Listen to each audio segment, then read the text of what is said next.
Welcome back to the season finale of season 11 of Sister Wives. Season 11, episode 12, Tell All Part 2. Back when they used to call it a tell all. Which still told nothing. Told the same things over and over. Yeah, we saw the same clip twice in the same episode because they talked more like 3 times. Because we saw a preview. Cody and Meri talk about it, and then we saw Leon talk about it. And everything in this episode, there just wasn't a lot. It's going to be a short recap. Not a bad episode. Pregnant. Spoiler. Oh, John. The one exciting bit of news in the entire episode, and you spoil it. But yes, we'll start there because it is a highlight. Maddie shares that they are 3 months pregnant. They were supposed to be in Rawlins at the University of Wyoming, and Caleb's like, well, time to quit and get a job. Everyone seems excited. Responsible. We have a section, we'll just go in reverse order at that point. They have a section where they address the rumors in the tabloids, which is funny because I don't know if we still have tabloids. It feels like now we mostly have a bajillion Facebook pages and websites that are just like made up stuff. And they're like made up. They're not even good rumors. Like I see, and there's good stuff on Facebook too. And there's good websites, just to be clear. But there's some that I think 100% are like, we're just going to make stuff up to get clicks. And they and especially now, because we see AI pictures all the time. They have an AI picture of Christine, like 9 months pregnant with twins. And she's got like a very noticeable hand on her belly with like 3 fingers, like a little sloth. And AI's going to be taking over the world. And there's several pages. I don't know why people follow them, because it's like, it's really clear that they're not even like, hey, I heard this rumor and I have this theory. They're just like, the show's been canceled. Never mind, the show's coming back in September. I don't think we have proof of either of those two things. With Cody's 5th wife. Yeah, so they addressed it, Mindy, and they're like Sasquatch. They're like Mindy, Robin's niece, that Mary's leaving and going to Hawaii, that Robin got a spin-off show, and I was like, of all the people to get a spin-off show, you picked Robin? All of that. So anyway, the show continues on to actually go back to in the real order it came on. We had Meri and Cody talking more about their relationship, which just drives me crazy because here's the deal. If Cody had said, Meri broke my trust, I don't think I can ever trust her again, I could not criticize him for that thing.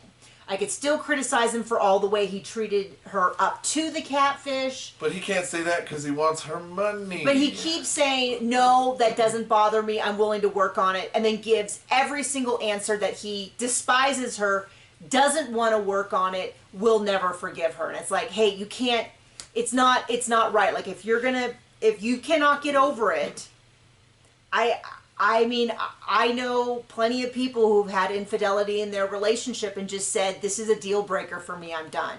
I know she didn't touch someone in person, but if he felt like that was enough of a break of trust, and I see, of course, we're on Reddit, so every single day we see a post about, here's text messages between my boyfriend, my husband, my fiance, and someone that he works with. Or my girlfriend. I mean, it does go both ways. And people are like, hey, this is, if you want to leave, you're justified in leaving. So I couldn't criticize him for that. But it's so awful to watch it. And we knew it back then, that there was no way he was ever going to forgive her. Because he was getting angrier, not less angry. That's okay. Today, she's still hung up on him.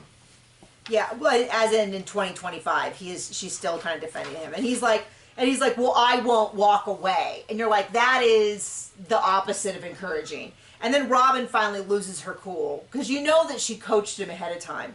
And she's like, just say that you'll save her from a burning bridge. And he's like, I don't want her to die. And we're like, okay.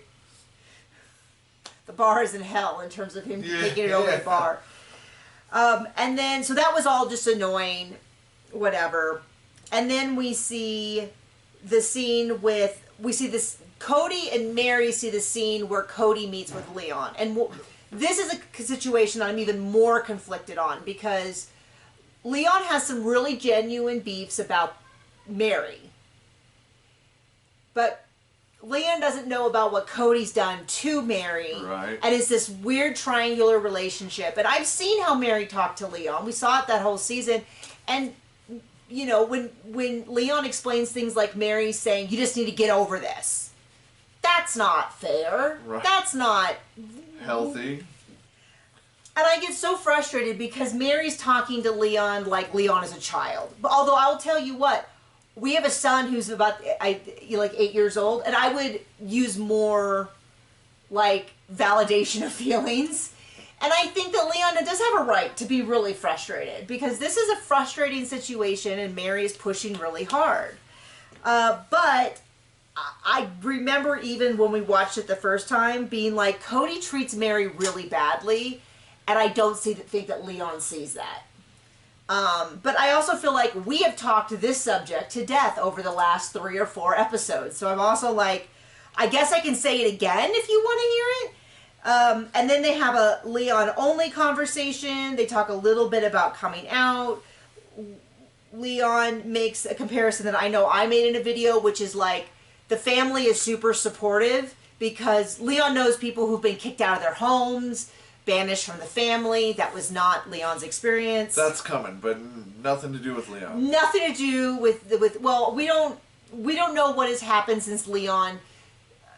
The last time, well, we saw at the funeral, but it's very clear that like Logan and like Dayton, we assume Leon is another member of the family who said, can you just leave me out of it? Can you just not mention me? Based on the comments that I see on Meri's posts, when Meri does post about Leon, fully justifiable. People are awful. So I totally get that. And then we get a big scene with the teenagers. Logan tells a kind of funny story where Logan was in Seattle and was texting Leon and saying, oh, this is totally your kind of city. And Leon says, oh, are there any cute girls there? As like a hint. But Logan took it to mean for Logan, like maybe even thought it was like a polygamous jab of like, are you looking for a second wife? And Logan's like, I'm here with Michelle, and that's inappropriate, but like in a joking way. And Leon was like, that's not what I meant. Like, you know, and they all kind of had their little stories, which is funny because we heard this. Hunter said it wasn't an issue.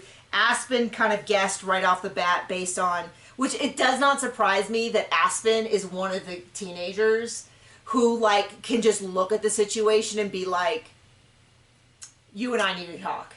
Because we also saw it with like watching Aspen navigate the divorce with Christine and then Christine dating David.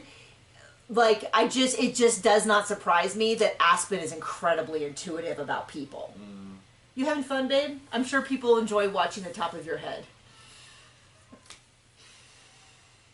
I'm sorry. We got to bed late, and we're both... You're so fun. You're so fun. I'm making this meaningful point about Aspen, and I look over, and you're just, I don't know. Are you still cleaning your shoes? What are you messing with? We get that Maddie is expecting, and that's kind of it. That was kind of the whole, I don't know why they needed a 2-part tell-all, because mostly it was just Cody trying let me give you a hint as to what the next 8 seasons are going to look like. Cody trying his best not to say that he doesn't want to be with Meri. Even though he doesn't want to Even though it is clear that he does not want to be with Meri. Want to be with Meri. I was going to let you take the punchline on that. But he just is saying everything about like, well, if there was a burning bridge, I wouldn't want her to die. And you're like, oh, well, thank you. I also don't want strangers to die on a burning bridge. Like, you're not exactly... And then he's like, well, I won't walk away. And you're like, okay, but I remember this is going to be the most infuriating part of the next, I guess 7 seasons, because she left him at the end of the 18th season. That's okay. She still hung up on him though. After that. No, and she will get mad at people online about how when they say she's hung up, she's so disappointed. But then she just still defends him, and it's like at some point you just go, okay, we get it. So anyway, join us for season 12 as we continue to move through this absolute slow train wreck where you're like, no, get off the tracks. The train's coming. And then 8 seasons later, you're like, And it's here. Why? Like a knife to the kidneys. Ah. Bye.